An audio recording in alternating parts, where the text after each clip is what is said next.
Hi everyone, I am the digital influencer, and today I am going to be talking about how to start your day. A lot of things I'm going to be talking about today are actual things that I currently do today. I don't go a day without actually starting my day in this rhythm. And what am I simply trying to say, and what is the essence of all of this? The essence of all this is to empower everyone to be more. Basically, I believe that the system has been built in such a way that we are almost on autopilot, and we've been brought up to believe that we have to follow the rules and the trends around us. When I feel otherwise, I feel we should create, customize, and make our lives as dynamic as possible. Only through these processes shall we be able to become all that we were built and created to be. We're going to be looking at some basic steps. I want to implore us all to kind of look into them and see how we can implement them into our everyday lives. What am I saying?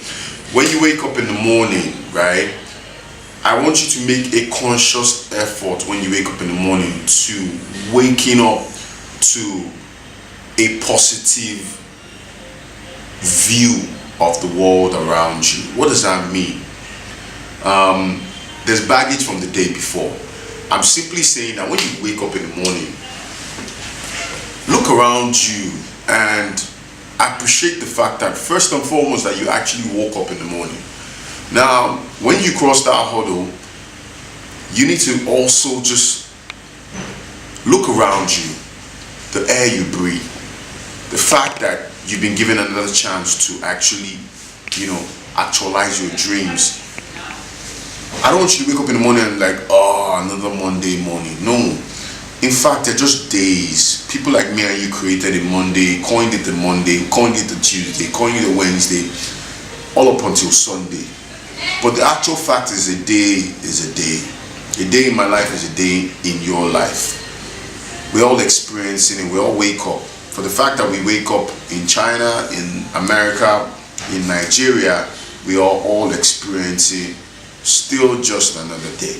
So my second point is basically spend some time and appreciate the great things that are going on in your life, right?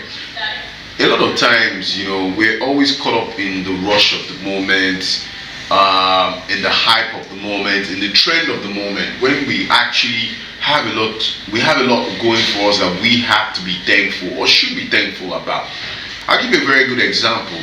I woke up this morning, I felt a bit down and all that, I had a bit of a cold, but the truth is that when I looked at what the day had to offer me, the fact that I was going to come shoot this video and present that to an uncountable number of people that I don't know yet would view this video got me all excited.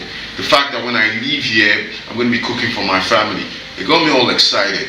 There are little things, and these two examples I gave you don't have any monetary immediate value for me, but it kind of made my day look like I had a lot to impact on. I had a lot to give. I had a lot to give back on. And those are the kind of things I'm talking about today. Take out time and appreciate the great things going on in your life. Very simple things. You know what they say now, the best things in life are free. They are truly free.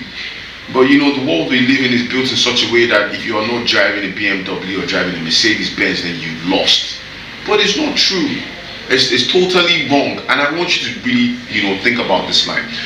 My third point is basically reevaluating the previous day. I mean, we all have to learn from history, our past, so that we don't repeat some of the mistakes or errors that we had previously made.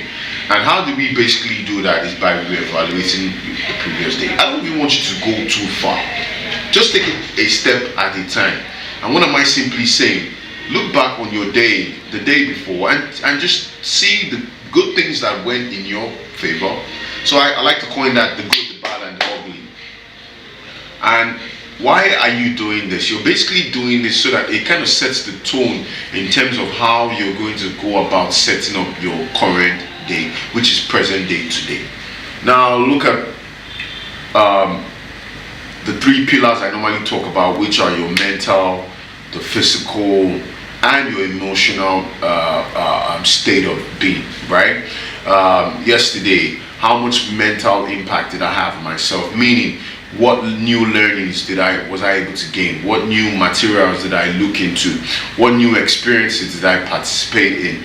And the list is endless when we talk about the mental faculty. Now, in the physical faculty, we're also just looking about maintaining this body that we are currently all experiencing, basically. And what do I mean by that? Making sure we're feeding ourselves properly, making sure we're doing the right amount of exercise to get your body going, to get that right vibe of energy that is actually required to have a seamless day, right? And once you're done with that, if you're someone who believes in the Almighty, whether you're Muslim, you're Christian, or you're Protestant, or you're Anglican, whatever the case may be, once you believe that there's a greater being, I think it's also worth investing in. That those three pillars put together, the mental, the physical, and the spiritual, once those components are being touched every day of your life, it kind of sets you apart from the general masses. And trust me, 90% of everybody belongs to the general masses. And that's why I'm currently doing this video, to let you know that you are great. There's a lot of greatness in you. You're built to be exponential. You're built to be wide. You're built to scale. You were not built to be in a box. You were not built to be mediocre. You're not built to be conventional. You're not built to be average. You're built to be great. And once you can reevaluate your day, the previous day, it would obviously put you in the right perspective to be able to, set the current day in the right space. Now, once you constantly practice this, then you can actually go some days backwards, a month backwards, and that type of thing. And the reevaluation process, the reevaluation window actually kind of expands. But I'm saying, take baby steps. Just reevaluate just the day before and put that into perspective and kind of implement that into your current day. Having done that, my fourth rule is basically, I want you to then pen down the activities, the goals for the day, right? And it's literally that simple. All you have to do is basically have some form of a journal, some form of a book, writing material. The way I like to go about mine is basically I have an A4 book that has demarcation that kind of splits my year into quarters. And to me, I represent a quarter basically by say for example January to April, and so it's a 4-quarter space. And then I start my day basically that way, having done the previous steps that I made mention of, by basically literally writing down those three pillars I spoke about, the mental, the physical, and the spiritual, and breaking them down into goals for that particular day. And trust me when I say this, it actually works, right? Something that's very key to all this I'm saying is consistency. You're not going to write today and not write tomorrow and write the next day, or don't even write the whole week and jump into the next week and expect to get the results that that this whole setup is supposed to bring to you. You're going to have to do this day in, day out, right? You're going to have to start your day. Maybe you want to label it as goals for the day or my task for the day, and then literally break it down. And this is how my planning for the day goes. There are some things that are always constant, which are go to the gym, go talk to the spiritual aspect of my life, to the Almighty, right? Make some basic connections, like talk to my mom and dad, and then building the other aspects that are required of your day. If you're a 9-to-5er, there's certain tasks you're supposed to do on the job. I would implore you to also write those things down so that you don't miss anything out, you don't drop the ball. And if you're an entrepreneur, you basically do your own thing. You would also have basic business processes that your day would entail. And I'm saying to you to basically just write them down and You see, the beautiful thing about writing them down or writing stuff down for the day is basically this. Nothing feels better than checking off from your goals list for the day. When you check it off, you feel very like there's some form of, the best things in life are free moment that happens to you. And I'm saying this because basically nobody's going to enjoy that euphoria you feel by checking off going to the gym, by checking off having a conversation with your Almighty, by checking off making that phone call to your loved ones or to people that you probably promised that you were going to reach out to. Nothing actually beats that feeling, right?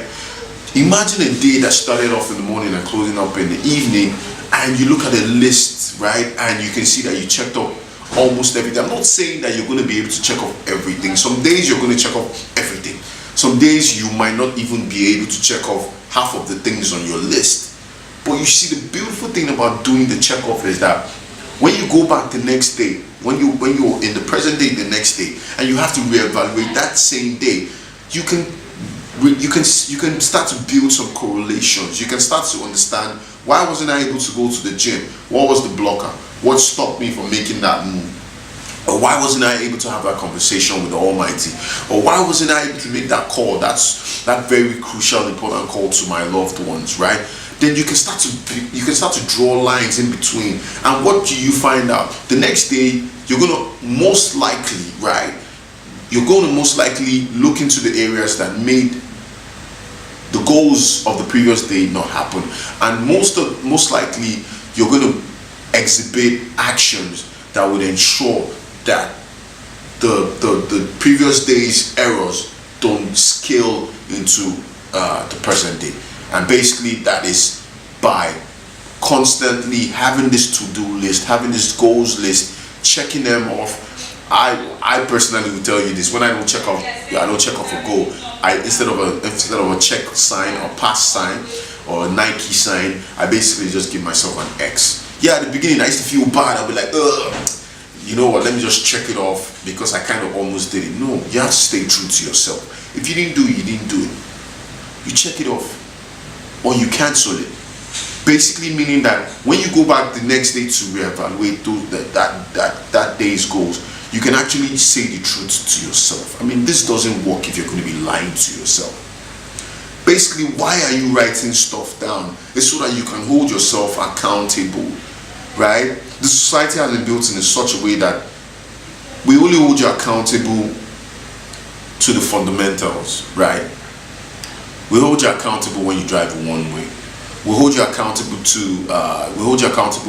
when you do things that the government has said you shouldn't do, right? We'll hold you accountable to the family principles that have been said.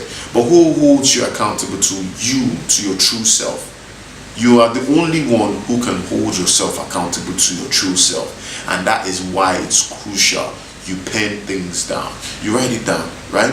Check it off when it's done, and when it's not done, you cross it out. Now let me tell you one beautiful thing, right, that I also experienced, right?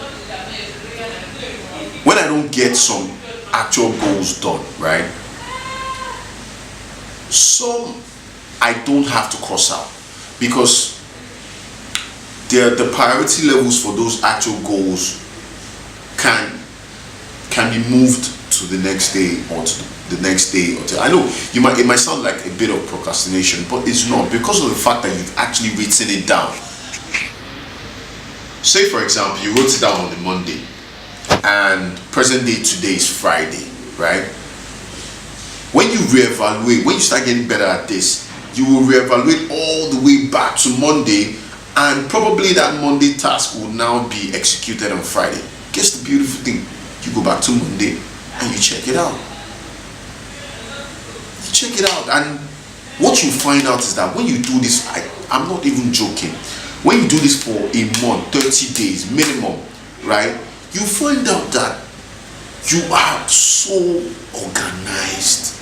And what I always tell people is that the more you get organized, the more you can do more, the more you can take up more executable actions, the more you can help out people, the more you can take up more opportunities, because everything has been put in the right place and avenue. hence the ability to be organized. I know a lot of us are doing a lot of mental organization, but trust me, nothing beats this rule. Pen it down, title it, date it. You know, dating it is very, very, very crucial. You need to also date it so that you know when you said you were supposed to do something, and you can also correlate it during your re-evaluation process. Imagine a book you have that has stretched out from January to December.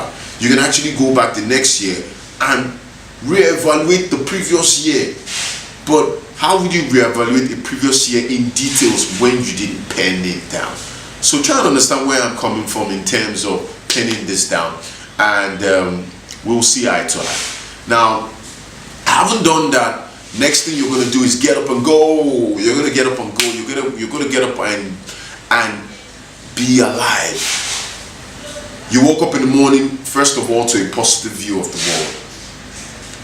You left that stage. You moved on to the stage whereby you started appreciating all the great things in your life. And I want to re-emphasize this. When I mean great things in your life, I mean the great things in your life that are free, that are being given to every human being because we are alive. Having left that stage in life, you then move on to the re-evaluation stage, whereby you looked back on some of the things that you had planned to do the previous day. Having done that, you then establish what you need to do for the day by basically penning down your goals and tasks for the day. So what am I saying? The last part of all this is basically execute, right? The tipping point, like I said in my last post, right? Execution is the tipping point, right? And why not take a shot? Go for it, right? Why not just try? Right? A lot of times we as human beings know what we're supposed to do, but the tipping point is always in the execution. Having done obviously those stages I made mention of, execute. Right? You either win or lose, but you see the beautiful thing about it is that when you win, you reevaluate. When you lose or when you don't get to that point you want to get to, you also reevaluate that. And when you constantly reiterate this process over and over and over and over, right? You just find out that you're just moving, you're taking more steps ahead. You're getting closer to the ultimate goal. You're getting closer to your life's purpose, right? And what am I saying to you all in this video? I'm basically saying to us, right? It's possible. We can be more. We can be all that we were created to be. But we have to be intentional about it. And we have to take and participate in specific predefined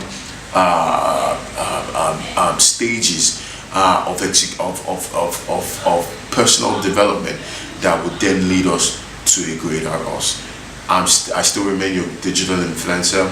I hope this video kind of sheds light on how I currently do this, and hopefully you too would start your day tomorrow and follow these stages and become all you were created to be.